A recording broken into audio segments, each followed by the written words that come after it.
तो नमस्कार दोस्तों, आप सभी का स्वागत है हमारे इस पैरामेडिकल पॉलिटेक्निक और आईटीआई के यूट्यूब चैनल टोटल लर्निंग पे।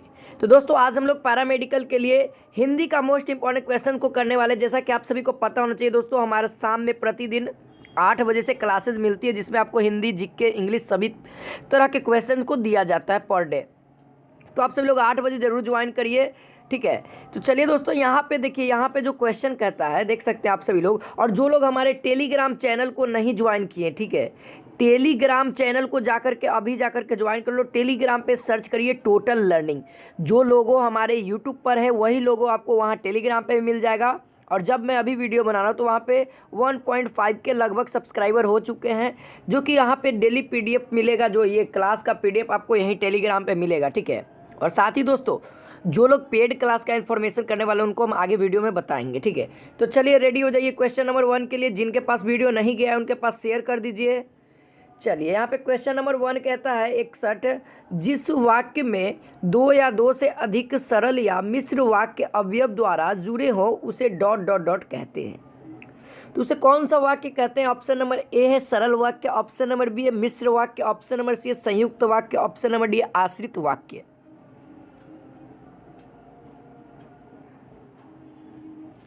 तो चलिए फटाफट आप सभी लोग आंसर करिए। तो चलिए दोस्तों, यहाँ पे जो इसका आंसर हो जाएगा ना, वो हो जाएगा संयुक्त वाक्य, ठीक है। क्या हो जाएगा? संयुक्त वाक्य कहेंगे, ठीक है। यहाँ पे ऑप्शन नंबर सी राइट हो जाएगा, ठीक है। तो चलिए अब हम लोग क्वेश्चन नंबर 2 को देखते हैं। तो यहाँ पे आपके सामने क्वेश्चन नंबर 2 आ गया। फटाफट आप सब लोग आंसर करने के लिए रेडी हो जाइए। कहता है 2 शब्दांश शब्दों के बाद लगाए जाते हैं उन्हें ... कहते हैं। क्या कहते हैं जब 2 शब्दांश के बाद लगाए जाते हैं? तो ऑप्शन नंबर ए है समास, ऑप्शन नंबर बी है संधि, ऑप्शन नंबर सी है उपसर्ग, ऑप्शन नंबर डी है प्रत्यय। क्या कहते हैं? जल्दी से कमेंट करके आंसर बताइए।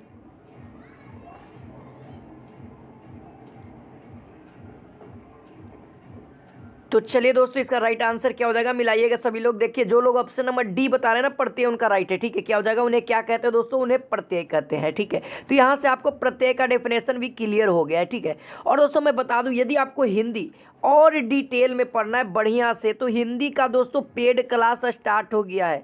हिंदी का पेड क्लास एंड इंग्लिश का, ठीक है, हिंदी और इंग्लिश का पेड क्लास स्टार्ट हो गया है। तो जो लोग हिंदी और इंग्लिश को करना चाहते हैं, सोच लीजिए 75 यानी कि 75 अंक का पूछा जाता है, यानी 150 नंबर आपको क्लियर हो रहा है। 150 नंबर क्लियर हो रहा है। तो मैं डिस्क्रिप्शन में इसका वीडियो में डाल दिया हूँ, ठीक है, कि कितने स्टूडेंट हमारे साथ ज्वाइन हैं, क्या क्या फंक्शन है इस कोर्स को परचेज करने के लिए। मात्र दोस्तों 300 रुपया में पूरा हिंदी इंग्लिश, यानी कि 150 नंबर आपके हाथ में 300 रुपया में, सोच लीजिए। तो जाइए उस वीडियो को भी देख लीजिएगा क्लास खत्म होने के बाद, ठीक है। वहाँ पर आपको कितने स्टूडेंट हमारे पास जुड़े हुए सब डिटेल आपको पता लग जाएगा, ठीक है। तो चलिए, वो तो डिस्क्रिप्शन में लिंक मिल जाएगा वीडियो का, तो जाकर के देख सकते हैं क्या प्रोसेस है, कैसे पेमेंट वगैरह करना है, सारा चीज़ व्यवस्था उसमें बता देगा। तो चलिए अब हम लोग 63 की ओर बढ़ते हैं। तो यहाँ पे क्वेश्चन नंबर 63 कहता है, यानी 3 नंबर, जिस समास में प्रयुक्त शब्दों में से कोई भी शब्द प्रधान नहीं होता है, ठीक है, जिस शब्दों में कोई भी शब्द प्रधान नहीं होता अपितु बाहर से ही आकर कोई शब्द प्रधान बनता है, तो उसे कौन सा समास कहते हैं? ऑप्शन नंबर ए है द्विगु समास, ऑप्शन नंबर बी है कर्मधारय समास, ऑप्शन नंबर सी है बहुब्रीहि समास, ऑप्शन नंबर डी है निज समास। देखिए, यानी कहने का मतलब इस क्वेश्चन का कि जो वाक्य आपको दिया हुआ ना, उस वाक्य में कोई भी शब्द प्रधान नहीं है, मगर जो बाहर से शब्द आएगा ना वो आपके लिए प्रधान है। तो ऐसे कौन सा समास में ऐसा होता है?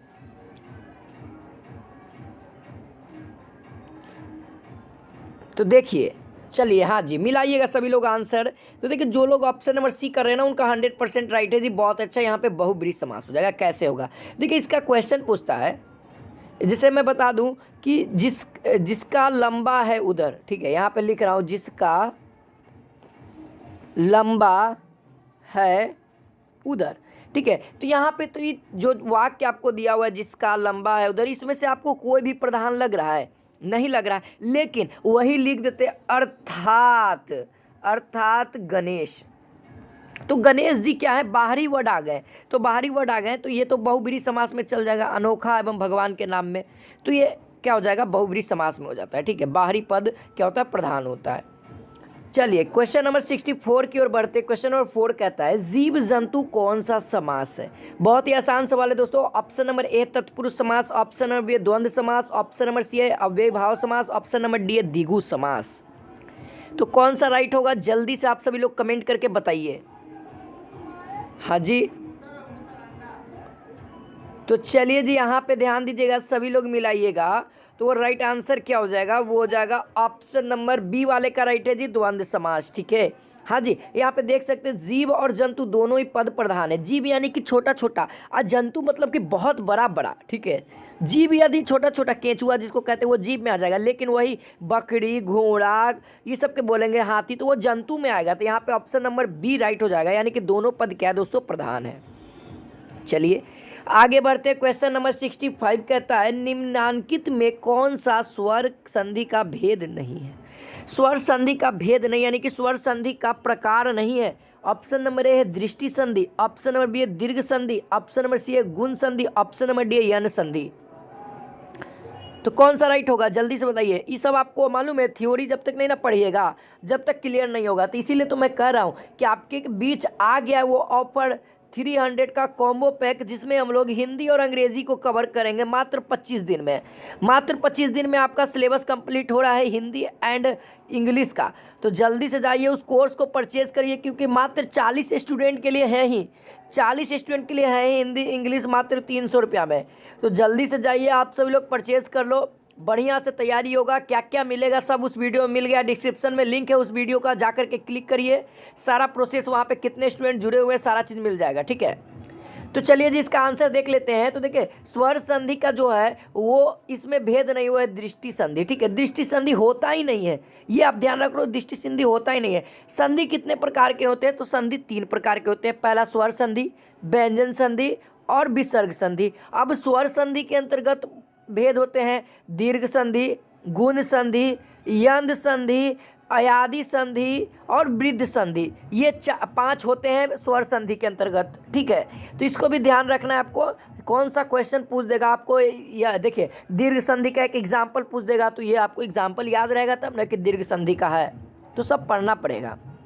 तो चलिए यहाँ पे देख सकते हैं आपके सामने क्वेश्चन नंबर 66 कहता है जी हाँ मैंने काम करना आरंभ कर दिया है। इस वाक्य में जी हाँ कौन सा निपात है। निपात है कौन सा है जी, जी हाँ। ऑप्शन नंबर ए है निदेश धनात्मक, ऑप्शन नंबर बलदायक, ऑप्शन नंबर सी है प्रश्न बोधक, या डी कहता है विस्मयादियो बोधक, विस्मादी बोधक। जी हाँ मैंने काम करना आरंभ कर दिया है। केवल क्वेश्चन पढ़िए, आंसर बताइए, बहुत ही सिंपल है दोस्तों। तो देखिए यहाँ पे जो इसका आंसर हो जाएगा, देखिए यहाँ पे ऑप्शन नंबर बी राइट होगा। जो लोग बी बता रहे हैं ना बलदायक, उनका राइट है। कैसे सर, तो कैसे सर, तो यहाँ पे देखिए ये वाक्य पढ़ते हैं, इस वाक्य में जी हाँ कह रहा है ना। देखिए जी हाँ मैंने काम करना आरंभ कर दिया है। ठीक है, यानी कि ये जो व्यक्ति है जो जी हाँ कह रहा है, वो व्यक्ति को पहले से कोई आदमी फोर्स कर रहा है, कह रहे तू काम करबे कि ना करबे, कर जल्दी से काम। तो वही उस आदमी को बता रहा है जो फोर्स कर रहा था कि जी हाँ मैंने काम करना आरंभ कर दिया, यानी कि बलदायक है। ठीक है, इस तरीके से आपको फीलिंग जगाना पड़ेगा हिंदी सीखना है तो। ठीक है, चलिए अब क्वेश्चन नंबर 67 आ गया, कहता है उन्नयन का सही संधि विच्छेद होगा। उन्नयन का सही संधि विच्छेद बताइए। तो भैया ऑप्शन नंबर ए है उन जोड़ यन, ऑप्शन नंबर बी है उन जोड़ यन, ऑप्शन नंबर सी है उन जोड़ नयन, ऑप्शन नंबर डी है उत जोड़ नयन। हाँ जी, संधि विच्छेद है। संधि विच्छेद को ट्राई करिए कौन सा राइट होता है, तुक्का मारिए, तुक्का तो सही होना चाहिए, हर समय तुक्का सही नहीं होता, ये बात ध्यान रखना पड़ेगा आप सभी को। तो चलिए देख लेते हैं इसका आंसर जी। इसका आंसर क्या हो जाएगा दोस्तों, वो हो जाएगा ऑप्शन नंबर डी उत जोड़ नयन। ठीक है, क्या होगा उत जोड़ नयन, यानी कि ऑप्शन नंबर डी राइट हो जाएगा। ठीक है, देखिए उत ऊ वाला से जो भी वर्ड आएगा ना तो उसको उत में तोड़िए, या संसार तो उसमें आएगा ना तो उसमें सम से तोड़िएगा। ठीक है, इस तरीके से तोड़ना है, संयोग संसार ये सब आएगा तो सम में उसको तोड़ना। चलिए देखिए यहाँ पे क्वेश्चन नंबर 68 कहता है मनीषा शब्द का विशेषण रूप में निम्नांकित में से कौन है? मनीषा का विशेषण रूप कौन सा होगा? ऑप्शन नंबर ए है मानसी, ऑप्शन नंबर बी है मानुषी, ऑप्शन नंबर सी है मनीषी, ऑप्शन नंबर डी है मानसिक। विशेषण बताना है, ठीक है। विशेषण, किसी चीज की विशेषता विशेषण कहलाता है।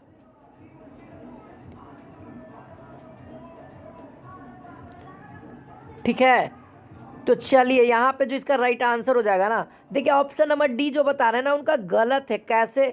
क्योंकि देखिए मानसिक है ना, मानसिक, देखिए मानसिक क्या होता है? हमारा गुण धर्म होता है। देखिए किसी को भी यदि मानसिक का उच्चारण करिएगा ना तो वो कहेगा कि वो मानसिक संतुलन खराब है का, तो यानी कि उसका गुण बता रहा है, मानसिक रूप से दिमाग का गुण बता रहा है। तो यहाँ पे तो ये भाववाचक में चल जाएगा।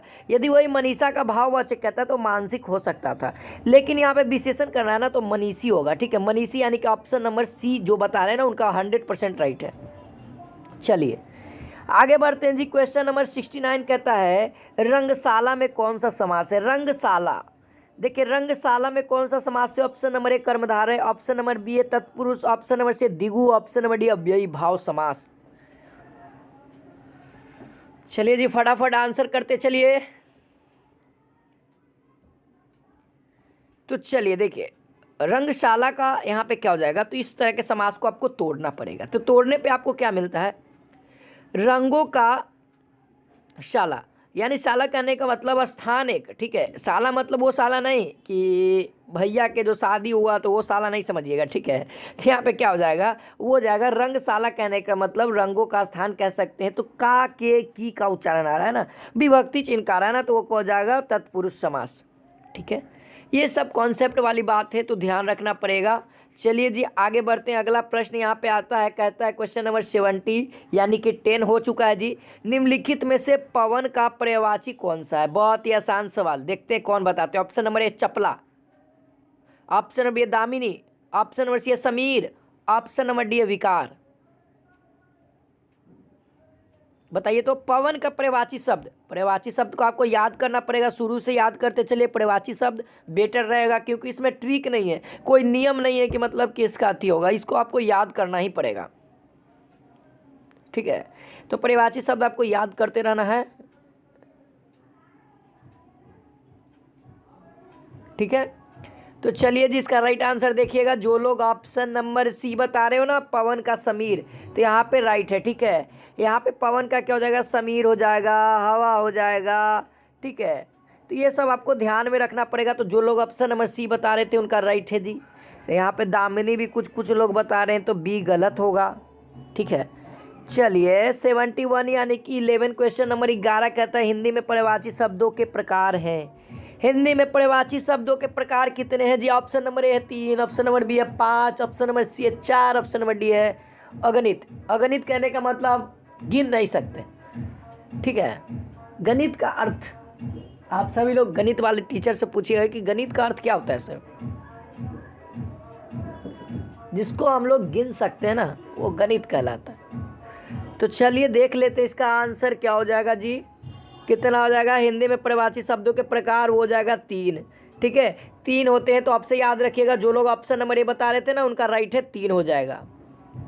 चलिए आगे बढ़ते हैं जी। गायक में संधि बताइए, गायक में कौन सा संधि है जी? ऑप्शन नंबर ए है वृद्ध स्वर संधि, अयादि संधि, यन संधि और व्यंजन संधि। देखिए ये जो 3 को दिख रहा है ना ये स्वर संधि के प्रकार है।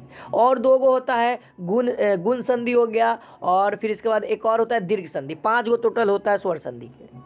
ठीक है, फिर उसके बाद आपको व्यंजन संधि। तो देखिए व्यंजन संधि को पहचानने के लिए यदि ये इस तरह से दिया रहेगा ना तो हलंत वाला रहेगा ना तो व्यंजन संधि के रहेगा। ठीक है, यदि पूछेगा कि निम्नलिखित में से व्यंजन संधि कौन है, तो जिसमें आपको तोड़ा हुआ रखा रहेगा तो जिसमें हलंत रहेगा ना उसको आप लोग व्यंजन संधि कर लेना। ठीक है, तो चलिए जी इसका आंसर देखते हैं क्या होगा राइट आंसर। तो देखिए इसका राइट आंसर क्या हो जाएगा, वो हो जाएगा अयादि संधि। ठीक है, गायक नायक ये सब आवेगा ना तो सब बी यानी कि अयादि संधि में जाएगा, अयादि स्वर संधि में। ठीक है, चलिए आगे बढ़ते हैं। अगला क्वेश्चन आ रहा है जी 73 कहता है दीर्घ दर्शन का संधि विच्छेद होगा। दिग्दर्शन का संधि विच्छेद बताइए सही। ऑप्शन नंबर ए दिक जोड़ दर्शन, ऑप्शन नंबर बी है दिग जोड़ दर्शन, ऑप्शन नंबर सी है दिह जोड़ दर्शन और डी है दिग जोड़ दर्शन।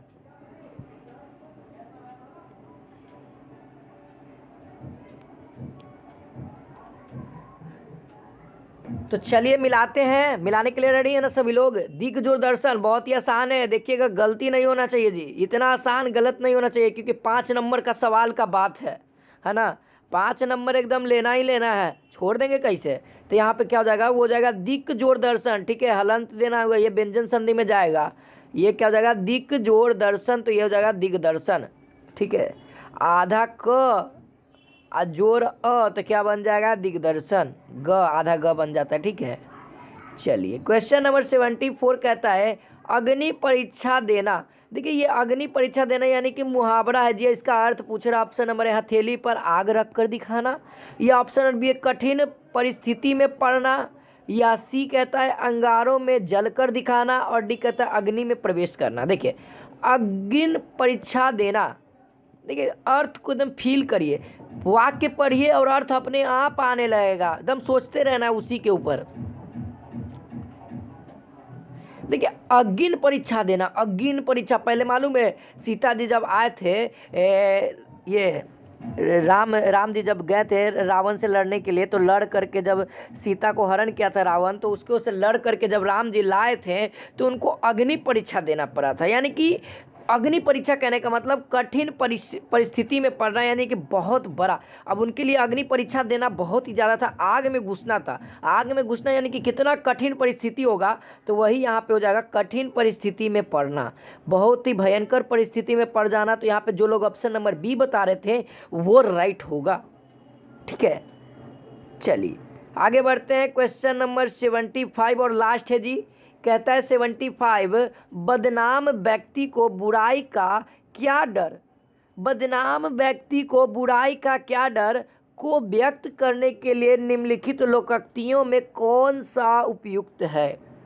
देखिए मुहावरा, लोकोक्ति, पर्यायवाची, ऐसा वर्ड है ना कि आपको डेली 5-5 को याद करे पड़ेगा। तो हो सके तो अभी से चालू हो जाओ, और जो पेड क्लास में हमारे साथ जुड़े हुए हैं उनको अब से मैं देना स्टार्ट करता हूँ, ठीक है। जो लोग पेड क्लास वाले स्टूडेंट भी जुड़े हुए हैं हमारे साथ अभी लाइव चैट में, तो उनके लिए भी आपसे मिलना स्टार्ट हो गया है, ठीक है। ग्रुप में आप लोग चेक करिएगा, आपको मिल जाएगा।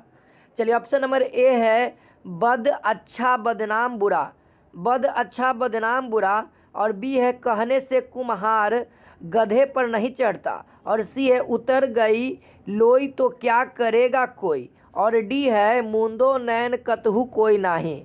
देखिए ये क्या है, ये आपका अर्थ दिया हुआ है, लोकोक्ति बताना है। तो अर्थ क्या है हमारा, बदनाम व्यक्ति को बुराई का डर, क्या बुराई का क्या डर, ठीक है। तो चलिए देखिए इसका लोकोक्ति मैं बता दे रहा हूँ, क्योंकि आपको याद नहीं होगा। तो हो जाएगा उतर गई लोई तो क्या करेगा कोई, ठीक है। यहाँ पे उतर गई लोई तो क्या करेगा कोई जी, यानी कोई व्यक्ति बदनामे हो गया है तो कितनों का गंदा काम करेगा तो बदनामे न रहेगा जी। अब तो उसके लिए बुराई काम, अच्छा भी काम करेगा तो बुरे समझेगा लोग। तो यहाँ पे वही है, उतर गई लोई तो क्या करेगा कोई। ऑप्शन नंबर सी यहाँ पे क्या हो जाएगा जी, राइट हो जाएगा। आई होप दोस्तों आप सभी को आज के क्लास अच्छा लगा होगा तो लाइक और शेयर करिएगा। और जो लोग पेड क्लास में ज्वाइन करना चाहते हैं जल्दी से जाइए, लास्ट है 31 मई तक, सॉरी हाँ 31 मई तक लास्ट है जी, 5वां महीना तक। तो जल्दी से जा करके पेमेंट कर लीजिए, फिर मत कहिए कि सर हमको ले लीजिए एडमिशन में, ठीक है। तो जय हिंद, जय भारत।